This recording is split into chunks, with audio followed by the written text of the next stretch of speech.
Хараа 5 бэ гэж байна. 5 бэ үлгий 5 байнгийн сурагч Бүрнээ баяр. Баярт гээд ингээд захиа ирж ижээ. Чи тухайн үед хүчтэй захиад ямар утгатай захиа бичсэн санаж байна уу? Санаж байна. За. Би нөгөө багасаа нөгөө эмч болох мөрөлдөөсөн. Тэгээд бүх амар хөвгтүүдээс амар даамаар багах жоохон даамаар их байдаг байсан. Тэгээд энэ хүслийн захиад ингээд захиа бичгээр ингээд мэрэгчлэр биелдэг гинэ гэж хэлдэг.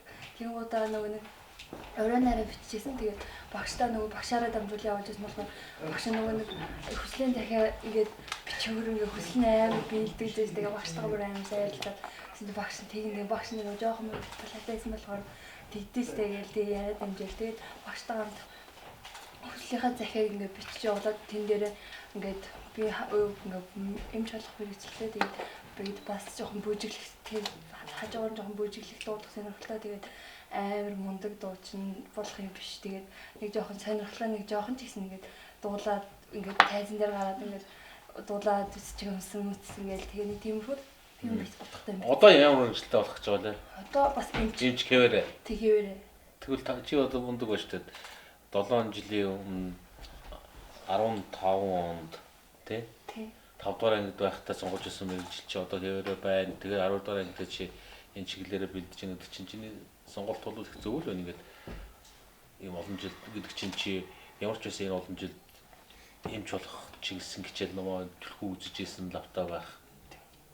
Нөгөө хим биологоор гээд уусаа стурингээс сонгодог. Тэндээс өмнө нь болохоор нөгөө хим биологоо бас ингээд төлхөө оролдоод тэгж хийжсэн. Тэгээд өөр нь бас сонирхдаг хичээлүүдээ тэгээд хажуугаар нэгээд.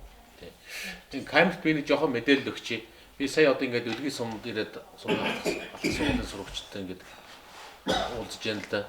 Тэгээд би бас олон жилийн өмнө хийжсэн юм аач мартчихж. Тэгсэн чинь харин энэ 10 дугаар анги төгсөж байгаа хүүхдүүд үгүй та олон жилийн өмнө хүслийн захиа гэж хийгээд хүслийн захианы хариу захиа биднэрт ирж ирсэн ш. Тэр одоо биднэрт гэрт байгаа ш. Тэгээд гэрээсээ яваад энэ 3 охиныг аваад ирээч гээд эднэр авчираад одоо яг ингээд 15 оны 3 сарын 26-нд ирж ирсэн байна. 15 оны 3 сарын 26-нд одоогоос жаахан дараа л зохион байгуулагдаж ирсэн байна. Тэгээд тэр үед одоо жишээ нь үлгийн сумын дунд сургуулийн 5 байнгийн сурагч Бүрнээ баяр, үлгийн сумын сургуулийн 5 байнгийн сурагч Ган Эрдэнэ 8 одоо ингээд бүгдээрээ л одоо энэ хүслийн захианы хариу захианууд ба тэгэхээр энэ охтуудын бүгдийнх нь нөгөө тэр үед өөрснөө хүслээ бичижсэн хүсэл мөрөөдлийнх нь нөгөө захианууд нь Улаанбаатар хотод одоо бид нар бас ингээд хадгалчихсан байгаа.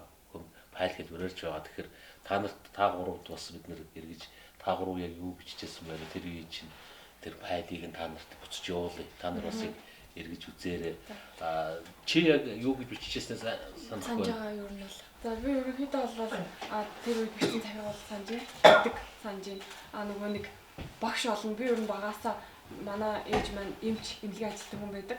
Аав маань болохоор ер нь гэртээ бас хоороо бизнес эрхлээд байдаг. Тийм болохоор би ерөөсөө манай ээж маань намайг эмч болгоно гэж багаас хэлдэг байсан л да. Би ерөөсөө тийм эмнэлгийн эмч ажилтны тал жоохон ерөөсөө тийм юуг өөрөө сонирхолтой учраас багш болно гэдээ бүр ингээд биччихсэн. Тэгээд энэ захиагаа та наруу явуулж явахдаа ингээд бас манай сумчны амар салхитай. Тийм болохоор нөгөө нэг бас энэ захиагаа та наруу явуулчаад өөрөө бас миний захиа одоо байр эзлээсэй гэдэг хашаан дээр гарч зогсож байгаа. Одоо хийсгчээсэн гэх юм уу тэгжсэн. Тэгээд бас ингээд хариу захиа удалгүй биднэрт 1 сар руу 2 сарын дараа биднэрт ирж ийсэн. Тэгээд би нөгөө тэр үед өвчтэй явж исэн учраас миний эзэлцсэн болов гэсэн нууцгүй хүсэл бас надад байсан. За. Номингээ. Миний болохоор манай болохоор энэ соёлын төвд ажилладаг эхлээд тэгээд аав намайг ер нь амар би багаасаа ингээд сумынхаа ер нь урлагийн юг төлөөлж ирнэ Улаанбаатар хүртэл явж исэн. Тэгээд аав минь намайг дандаа бүжигчин болгож ярьдаг гэсэн. Тэгээд би ер нь амар өөрөө амар сонирхолтой. Тэгээд одоо ч хүртэл бүжиглдэг. Гэтэ одоос жоохон харамсдаг. Яг тэр үед яг ингээд бүжигчин болгон гэж бичсэн. Аавынхаа хүнд орсон л одоо би энд биш Улаанбаатарын тайзан дээр ингээд бүжиглээ зогсож байгаа юм байна гэж өөрөө бас дотроо амар харамсдаг. Гэтэ одоо эмч болон гэсэн мэргэжилтэд маш тууштай суралцаж бас тэрний хөдөлгөөн амар тэмүүлж байгаа.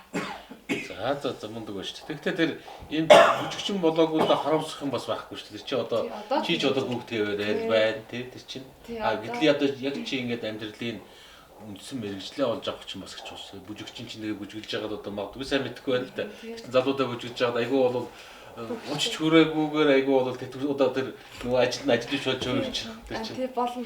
Тэр чинь ингээд үндсэн мэрэгжлийнхээ хажуугаар хийх зүйл байж магадгүй тийм. Гэхдээ нөгөө нэг би уян алархаа хэсэг гэдгээр нөгөө одоо энэ ингэж тэнийхгүй болно ингээд том болох гэсэн ингээ уян алархаа байдлаа алддаг учраас бас жоохон харамссан. Гэхдээ одоо ч хүртэл уян алархаа хиймээр байна л да.